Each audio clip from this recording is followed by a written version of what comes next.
Hi, my name's Ryan. Thanks for watching another video. This time we're going to be looking at something a bit different, and I'm going to show you guys how to record your screen or whatever monitor you have using something called Flashback Express 5. Now this is actually the software that I use to record the screen on my videos. Obviously not this particular video, as that wouldn't work, but it's a very useful program. It doesn't have any watermarks, no ads, and no time limits, most importantly, and all of that is free. This is not an illegal download.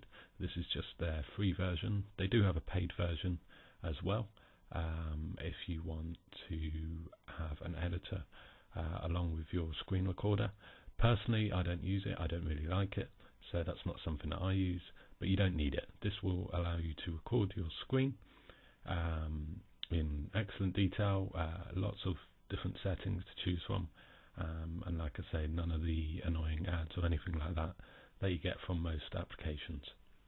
I'll leave a link to the download in the description below, so be sure to check that out if you want to give it a go. But for now, I'm just going to show you some of the basics on how to use it and how you can produce some high quality video recordings yourself. So when you open Flashback Express 5 up, this is the recorder, not the editor. This is the screen that you'll be presented with. You can actually choose to not show this on the startup. And all you want to do really is click on record your screen, like so. This is what you'll be shown from there.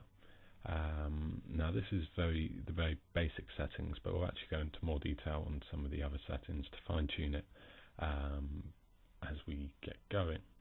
So first of all, you can see here you can choose what you want to record, either the full screen, a certain region on the screen, so like a particular program, or the window.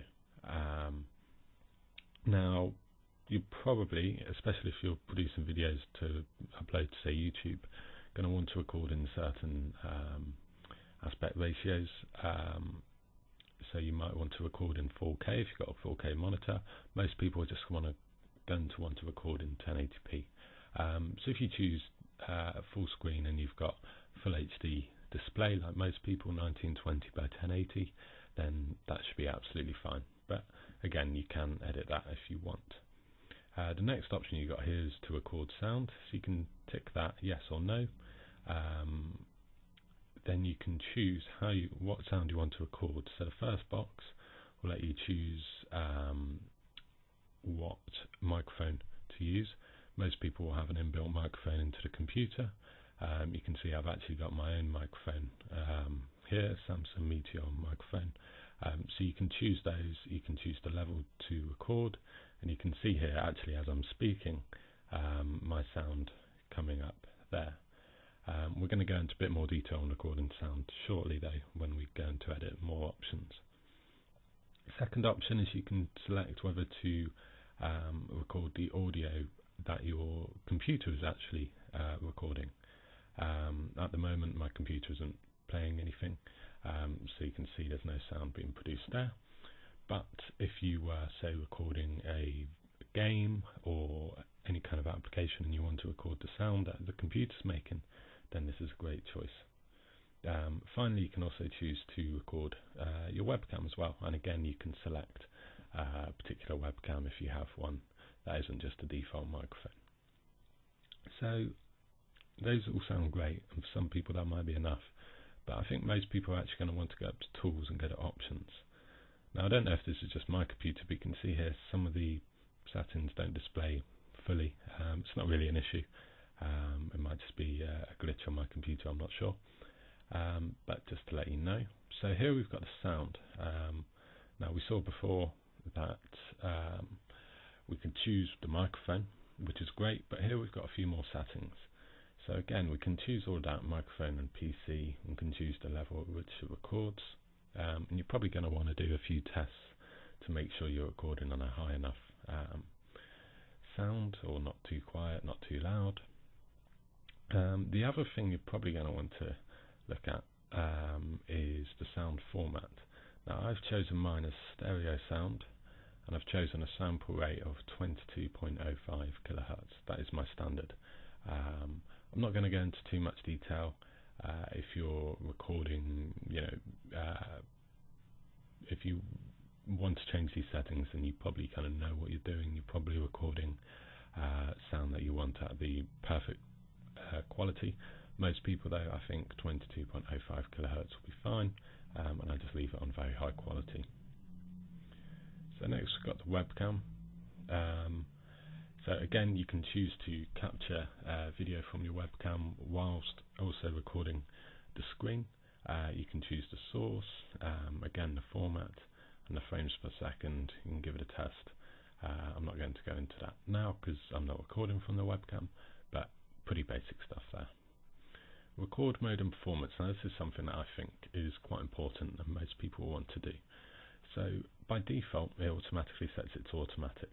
I don't recommend this.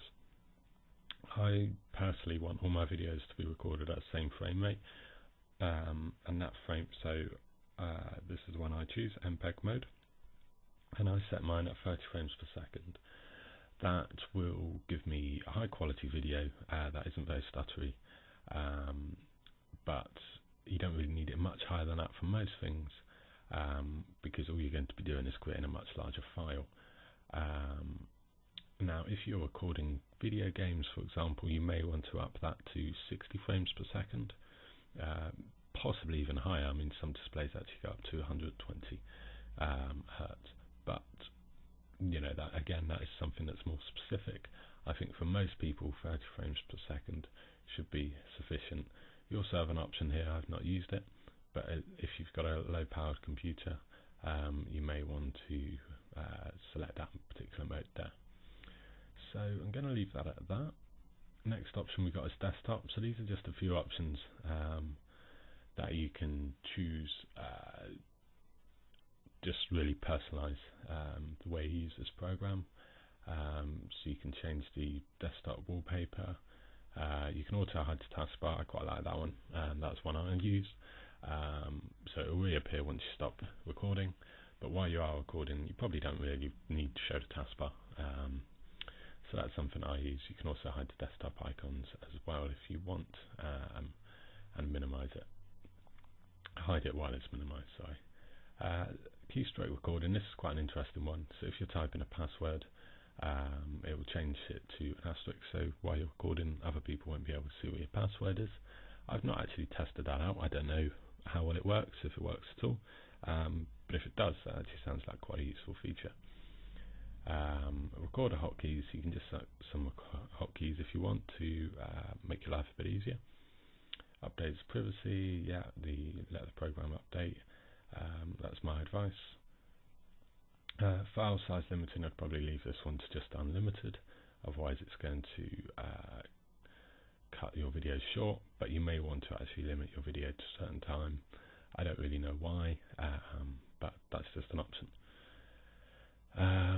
Notes, this is something again that I've not used, but you can take some notes while you're recording. Again, that might be something some people are interested in, but I doubt most people are. Miscellaneous, again, these are kind of just some settings you can change for personal preferences.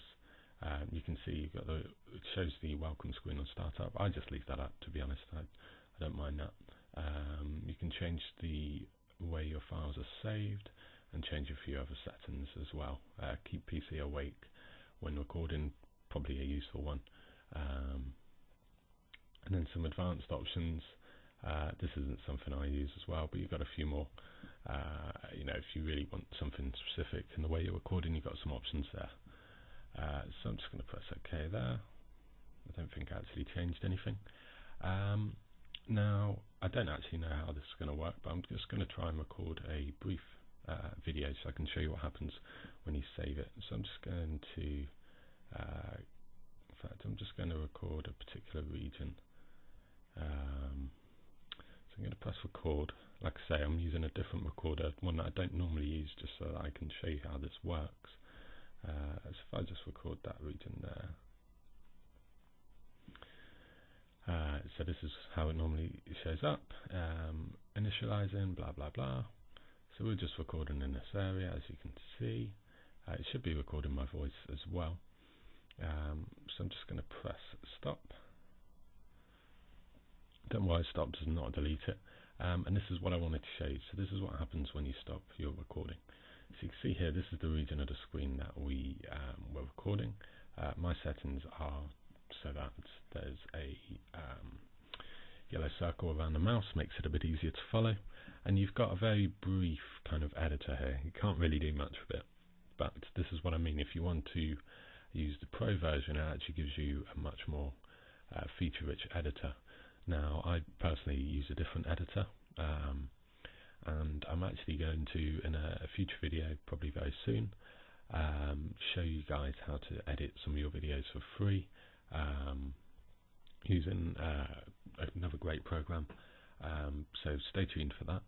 But all I really wanted to show you was, you don't really need to do anything here. Just go to File, and then what I do is go to Export. You've got 3 different formats here. I think most people probably want MPEG-4. Press OK. So you want to export the whole movie, or you can actually choose where to export it from and to. You probably want to keep the aspect ratio the same. You should have changed that if you didn't want that. Again, full frame rate. If you wanted to record at a low frame rate, you should have just chosen that at the beginning. Video and sound quality. I normally leave it as it is, but yeah, you can ramp that up to 100. It's just going to make your file a little bit bigger, I suppose. Codec, leave that as OpenH264, and then you just press export, and then it will just create your standard MPEG-4 video, and that will be your screen recording. Like I said, there's no time limit, there are no watermarks, and there are no ads, apart from it does suggest that you might want to upgrade to the Pro version, but it's not intrusive. It's not really something I consider an ad. It's just them, trying to promote one of their products. But like I say, it really has no impact on you actually recording the screen. I think this is an absolutely brilliant piece of software. It's by far the best. I've tried many, and yeah, I strongly recommend you guys try it out if recording the screen is something you're looking to do. You don't need to pay money. I really don't see the benefit of using some of the more expensive options. I just don't really feel like they offer much that anybody really needs. So yeah, thanks for watching. If you like this video, leave a like and a comment down below. Please subscribe for more videos, and I'll see you guys in the next one.